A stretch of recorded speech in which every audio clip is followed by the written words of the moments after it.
Everyone. पिछली video में हमने जाना कि अक्ल दाँत कब आता है, इसको अक्ल दाँत क्यों बोलते हैं, अक्ल दाँत कैसे निकलता है, अक्ल दाढ़ का दर्द कितने दिन रहता है और अक्ल दाढ़ के दर्द का घरेलू इलाज क्या है। इस वीडियो में हम जानेंगे कि अक्ल दाढ़ की सर्जरी क्यों करनी पड़ती है और यह कैसे होती है।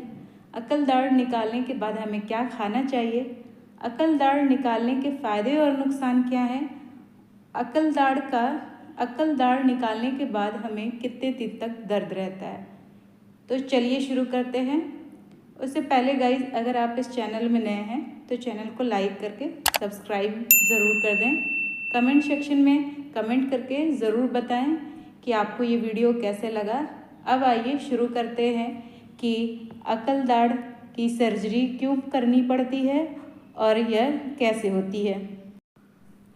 अगर अक्ल दाँत में कीड़े लग गए हैं, अगर यह सेकंड मोलर को नुकसान पहुंचा रहा हो, तब जैसे सेकंड मोलर में इसकी वजह से केरीज लग सकती है या फिर सेकंड मोलर के रूट या फिर क्राउन पर यह प्रेशर बना सकता है, जिसकी वजह से पेशेंट को दर्द होता है। या पेरिकॉर्नाइटिस का भी वजह बनता है, जिसकी वजह से वहाँ दर्द और इन्फ्लेमेशन हो जाता है, सूजन आ जाता है। अगर यह हाफ इरप्ट हुआ है, मतलब क्राउन का पोर्शन आधा ओरल कैविटी में दिखाई दे रहा है और आधा इसके बोन सॉकेट के अंदर ये पड़ा हुआ है, या फिर यह पूरी तरह से सॉकेट के अंदर पड़ा हुआ है, इन दोनों केसेस को हम इम्पैक्शन कहते हैं। इन सभी रीजंस की वजह से इसकी सर्जरी करनी पड़ती है। अब आइए जानते हैं कि सर्जरी होती कैसे है। सबसे पहले नर्व ब्लॉक दिया जाता है, मतलब लोकल एनेस्थेसिया देकर उस जगह को सुन्न कर दिया जाता है। फिर फ्लैप ओपन करते हैं, मतलब मसूड़ों को खोला जाता है या फिर ज़रूरत पड़ने पर उसको काटा जाता है। उसके बाद ज़रूरत पड़ने पर बोन की कटिंग की जाती है या फिर क्राउन की भी कटिंग कर सकते हैं ज़रूरत पड़ने पर। तब जाकर हड्डी में फंसा हुआ दांत बाहर आता है। इसके बाद सूचर दे दिया जाता है। अब आइए जानते हैं कि अक्ल दाँत निकालने के बाद आप क्या खाएं।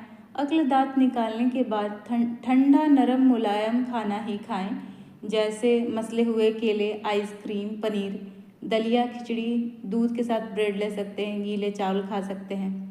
अक्ल दाँत निकालने के फ़ायदे और नुकसान क्या हैं। अगर अक्ल दाँत आपको तकलीफ़ दे रहा हो तो आप इसको निकलवा सकते हैं, बिकॉज खाना खाने चबाने का पूरा काम फर्स्ट और सेकंड मोलर करते हैं। अगर आपने इसको निकलवा लिया तो भी खाना खाने में कोई दिक्कत नहीं आएगी।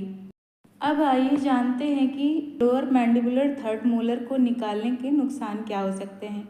ड्यूरिंग सर्जरी डॉक्टर को इंस्ट्रूमेंटेशन बहुत ज़्यादा डिस्टल और डीप नहीं करना चाहिए, क्योंकि थर्ड मोलर के पास से ही आर्टरीज, वेन और नर्व पास करती हैं मैंडिबुलर फोरामेन से, जो कि हाफ ऑफ मैंडिबल को नर्व सप्लाई और ब्लड सप्लाई करती हैं।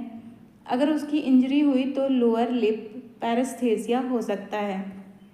अक्ल दाढ़ निकालने के बाद मुंह और गालों का सूजन 2 से 3 दिन के अंदर खत्म हो जाता है और 7 से 10 दिन के अंदर दर्द और घाव पूरी तरह से ठीक हो जाता है। 10वें दिन सूचर आप निकलवा सकते हैं। प्रॉपर मेडिकेशन और कुल्ला करने के बाद आप पूरी तरह से 15 दिन के बाद ठीक हो जाएंगे। ड्राई सॉकेट का मैक्सिमम केस थर्ड मोलर के केस में ही देखने को मिलता है, इसलिए मेडिकेशन और कुल्ला टाइम पर करें और जो भी इंस्ट्रक्शन डॉक्टर ने आपको दिया है उसको ज़रूर से ज़रूर फॉलो करें। ऐसी इन्फॉर्मेटिव वीडियो देखने के लिए आप हमारे चैनल से जुड़े रहें और हमारे चैनल को लाइक, शेयर एंड सब्सक्राइब ज़रूर कर दें। Thank you.